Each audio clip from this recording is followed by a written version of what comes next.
आपका और आपसे समझना चाहेंगे, जिस तरह से वैश्विक दिग्गज कंपनियों का भारत की तरफ रुख रहा है, एप्पल है, सैमसंग है और भी बहुत सारी बड़ी कंपनियां हैं, विनिर्माण का एक बड़ा हिस्सा जो है भारत में जो है इनका आया है, स्थानांतरित किया गया है। तो इन कंपनियों का भारत में आना कितना बड़ा गेम चेंजर साबित हुआ है और भविष्य में इसका क्या कुछ असर दिखाई देता है? देखिए, दो बातें यहाँ पर महत्वपूर्ण है। आपने जिन कंपनियों का जिक्र किया और वो भारत में क्यों आई निवेश करने के लिए, इसमें एक सबसे महत्वपूर्ण बात ये होती है कि जो हमारा 5D का जो कंसेप्ट है वो हमारे लिए काफी महत्वपूर्ण है। ये 5D है क्या? पहला डी अगर आप देखेंगे तो डेमोक्रेसी है। दूसरा डी आप अगर देखेंगे तो डेमोग्राफिक डिविडेंड है। तीसरा डी आप देखेंगे तो डिमांड है। चौथा डी अगर आप देखेंगे तो आपका डाइवर्सिफाइड मार्केट है। और पांचवा डी जो है वो आपका डिजिटल इकोनॉमी है। तो इन 5D की वजह से कंपनियों के लिए ये एक महत्वपूर्ण बाजार लगता है।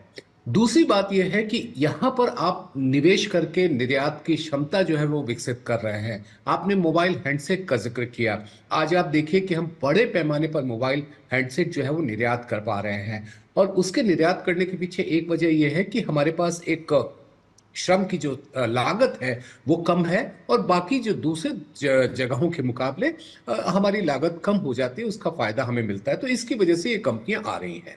अब इन कंपनियों के आने का एक महत्वपूर्ण फायदा यह है कि जो हम मैन्युफैक्चरिंग के मामले में यानी कि विनिर्माण के मामले में जो थोड़ी स्थिति हमारी अभी बेहतर नहीं है, जो 16-17% के लगभग में आप देखेंगे कि जीडीपी में उनका योगदान है, उसको अगर हमें 20%, 22%, 25% तक बढ़ाना है तो ऐसी कंपनियों का आना हमारे लिए काफी बेहतर होगा।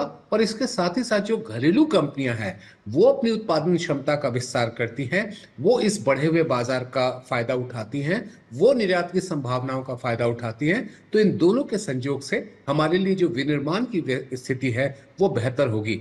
याद रखिए कि हमें जो 2030 तक $7 ट्रिलियन की हम लोग बात करते हैं, 2033 तक हम लोग $10 ट्रिलियन की बात करते हैं, और 2047 तक हम विकसित भारत की बात करें जो लगभग $30 ट्रिलियन के करीब में चाहिए। इन सभी में विनिर्माण की भागीदारी ज्यादा से ज्यादा होने की जरूरत है, और वो इन कंपनियों के आने से उस दिशा में हम कदम बढ़ाते हुए दिख रहे हैं।